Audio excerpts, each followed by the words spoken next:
Hey, this is the Autumn Saints coming to you from Oxford, England. We're loving No Enemies here. Keep up the great work, Dan. Woo!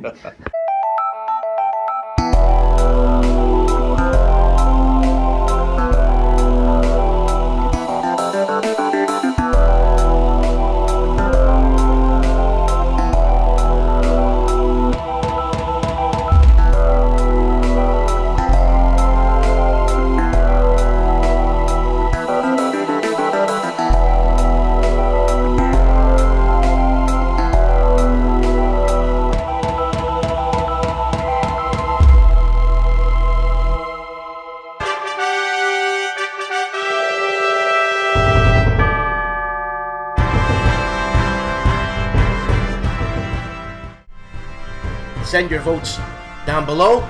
Vote for your favorite designer, publisher, developer, unboxer, playthrougher, reviewer. You know what I'm saying? This ends the first week of December.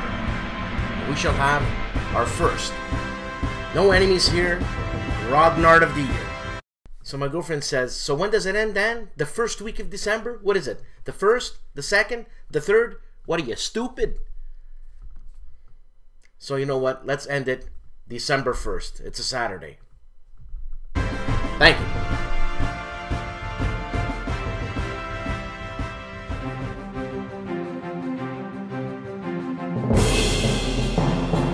Avalanche Press, Great War at Sea series, Jutland 1919.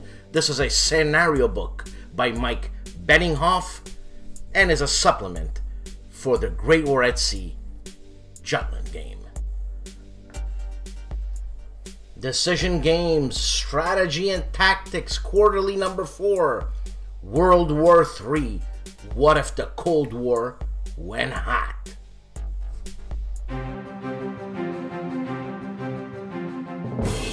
STUKAJOE's got a video out on Channel Update, November 2018. STUKAJOE also does a preview video of Hollenspiel's The Lost Provinces, the Thai Blitzkrieg in French Indochina, January 10th to the 28th, 1941. This is a game designed by John Gorkowski, and the art is by Jose R. Faura.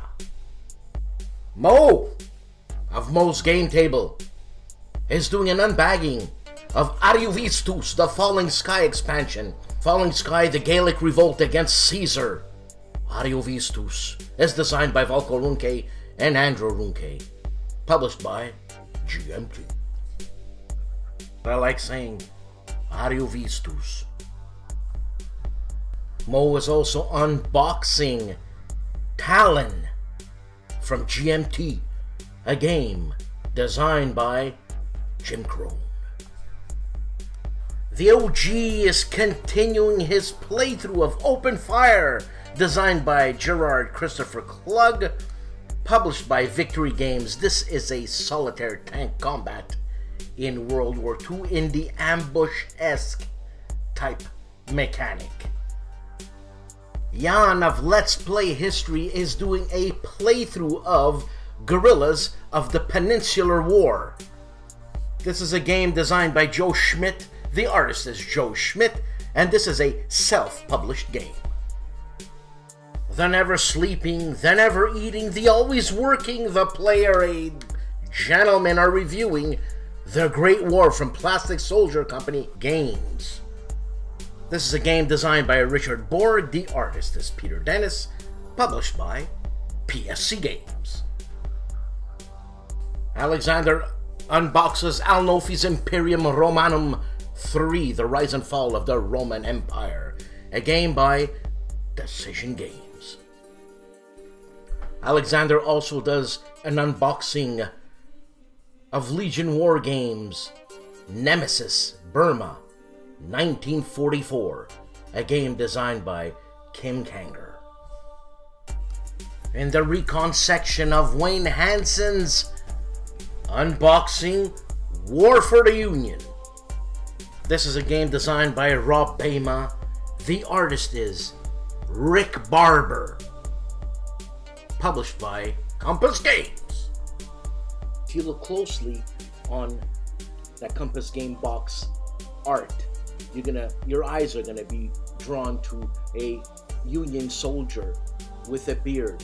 Now, if you go on the BGG website and you look up Rick Barber as a user, you're gonna see a picture of him looking exactly like that picture on that artwork.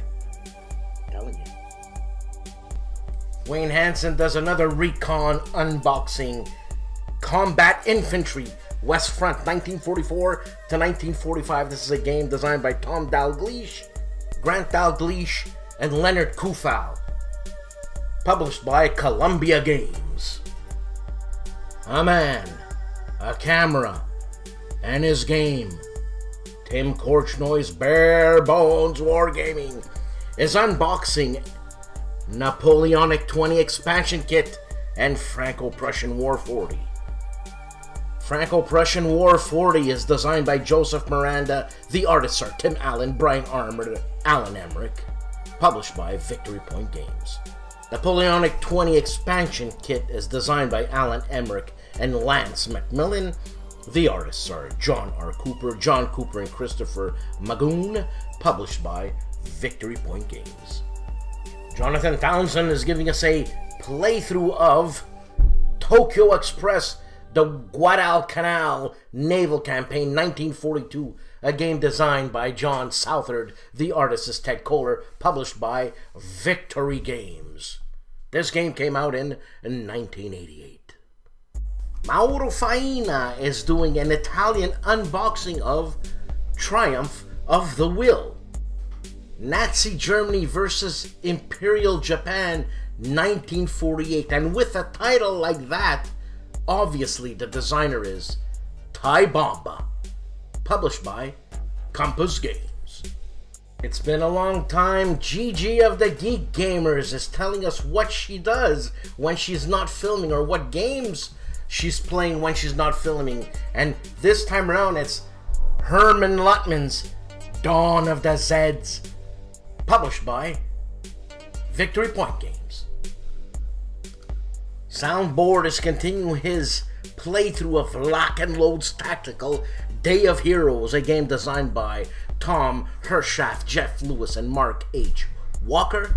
The artists are Tom Hershaft, Blackwell Hurd, and David Julian, published by Lock and Load. Also doing an unboxing of Black Orchestra, designed by Philip Dubarry. The artists are Cody Jones, Dan May, and Lucas Soriano, published by Game Salute. And continuing with Soundboard's marathon unboxing, he's unboxing Great War Commander, the game of tactical combat in World War I, designed by Roger Naur and Pascal Toupy. The artists are Christophe Gentil-Perret, Ken Smith, Pascal Toupy, and Marc Von Martial, published by HEXES, based off a game mechanic by Chad Jensen. Now the marathon is over for Soundboard, and he's doing a playthrough, part 1, of Great War Commander. You know what's happening on the big board? I'll tell you what's happening on the big board. Kevin, CEO of the big board, is previewing Storming the Gap, World at War.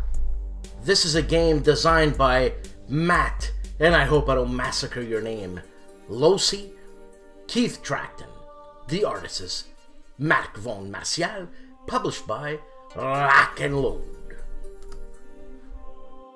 Riccardo Masini has a vlog out, vlog number 20, in Italian, I livelli della simulazione, talking about different levels of war games in terms of tactical, operational, and strategical.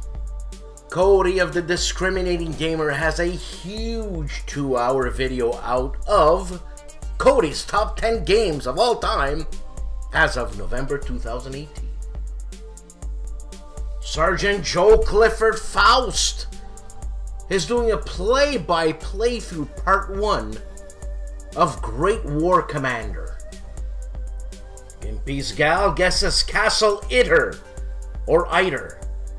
I don't know yet, but this is a game designed by David Thompson, going to be published by DVG, and the Kickstarter that's happening the 27th of November.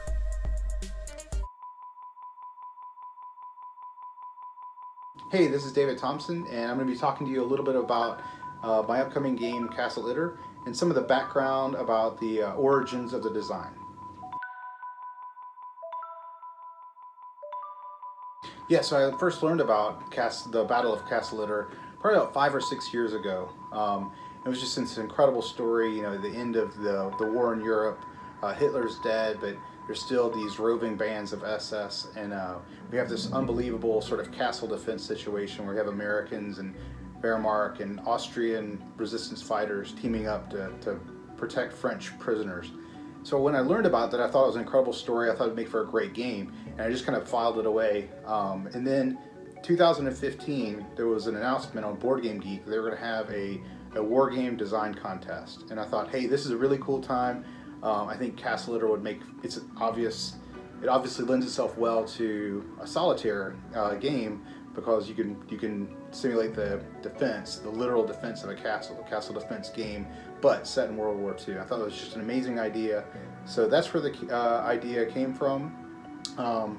And yeah, so just designed it for that contest, and like I said, designed it as a solitaire castle defense game set in World War II, where you've got these all sorts of different forces working together to defend what's essentially almost a medieval style castle.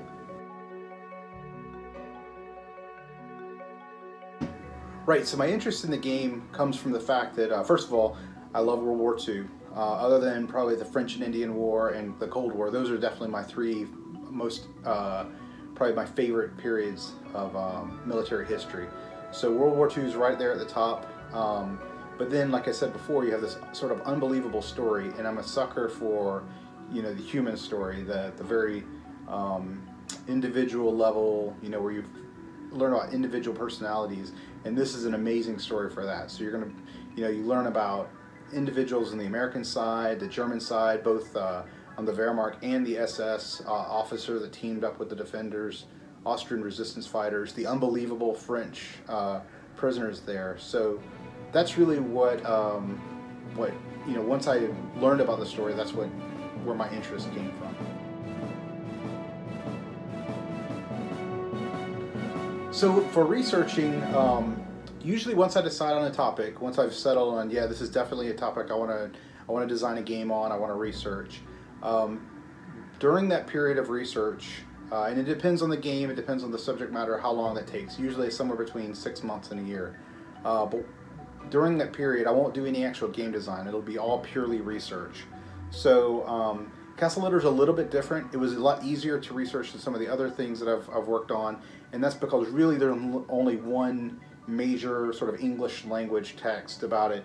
It's a book called The Last Battle by Stephen Harding. So this is really the seminal text on the battle. I did a lot of other research, but it was all pretty much secondary to for Itter itself. Now, right now, I've got a few other things in the work, for example, and so like I've got some books on Italian human torpedo attacks, books on Mortain, books on the long-range desert group in the Brits. All of this research is for games that are in work, and none of those games will probably be out within the next couple of years, because you're looking at, you know, like I said, at least 6 months, if not longer, of research before I feel truly comfortable about doing the design, before I can move beyond just research and start turning that into the design part.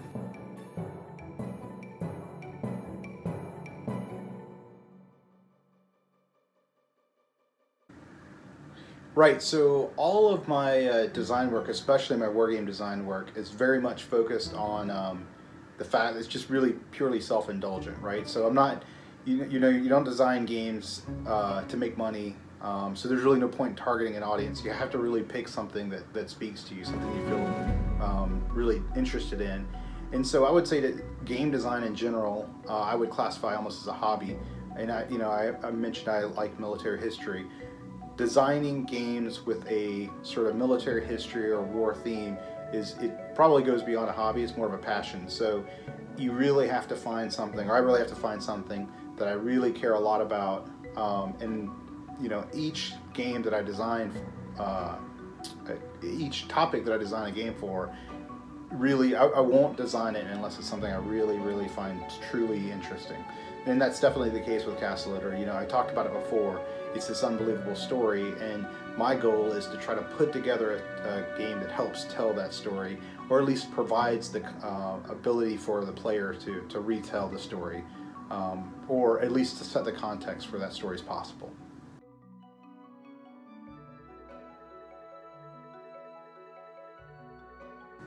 Right, so the physical design, or the actual coming together of the physical design of the game, it's the transition period. So I've got this, I mentioned before about the research, so I've got this whatever period, 6 months of research, tons of notes. A lot of that information will be distilled down into my own personal notes, which in the case of like Pavlov's House or Castle Itter will ultimately be placed into the companion guide. So I'll do things like making maps, putting together orders of battle, all of this stuff that's really context to the game. It's not usually directly in the game, but it helps me understand the context for the battle, which ultimately leads to the design. So I'll transition from the research to the design. The first part of the design I'm going to work on I'll match sort of conceptual mechanisms to the historical research part, and I might start trying to test individual components with just very crude prototypes. One thing that I probably do different than some other designers is I don't do a lot of physical, once I'm ready to start really building the game and testing it, I don't do a lot of physical prototyping. I do everything digitally in Tabletop Simulator. And the reason I do that is because it allows me to iterate through changes very quickly. And so I'm constantly changing things. Now, once I'm at a stable place where I'm ready for other people to start doing testing, I'll make print and play versions of the game that I'll send out to people so they can print it, play it, provide me feedback, and I can integrate that. But I myself am almost never using that. I still continue to design digitally on Tabletop Simulator. I'll integrate all their changes, and then I'll continue updating the print and play for playtesters. Late in the playtest process, or the design process, I'll make myself maybe 1 or 2 prototype copies. So for example, I still have the original nice prototype for Castle Itter, but people that are familiar with the game will recognize that box is probably about 2 years old now. I've got some old cards that I designed for the game. I don't even have a current physical copy of the most current prototype. So there's a couple floating out there. Grant with the Player's Aid and GIMPY from GIMPY Gamer have a couple of physical prototypes that are much newer than anything I have. And again, that's because I do everything digitally. So usually I won't get a nice late physical prototype copy of the game to play myself unless I'm going to a convention and I'm demonstrating it to playtesters there. So it's a little bit unusual in that regard. And the only thing I really need to do is make sure that the physical prototype, which the final product will look like, meets all the sort of requirements you'd want from just a pure ergonomic playing the game perspective. So, okay, well, I just want to say thanks to Dan for letting me appear on No Enemies here. I really enjoyed talking about Castle Itter. It's super exciting and it's just awesome. I love the channel, so it's just an honor to be able to appear on it. Thanks, Dan.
quinta edizione delle 3 giorni non stop dedicata al gioco di simulazioni militari. That means that it's the 5th edition, 3 days of non-stop wargaming from the Bello Ludico Il Raduno 2018. This is happening in Bracciano, a little bit somewhere past Rome, where you can rent a little villa next to the lake of Bracciano. You know, walk through the medieval streets of that little village, check out some sights, maybe a castle or two, have a little lunch at the quaint restaurant in the castle. You know, that probably was an old torture chamber that in the year 2 they decided to turn it into a restaurant. The 23rd, 24th, and 25th of November. The Alfredo Hotels and Restaurant. Maybe I'll see you guys at that con. Who am I kidding? Where am I going? Anyways, thank you for watching the show. I'll see you next week.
Hey guys, it's your last time to vote.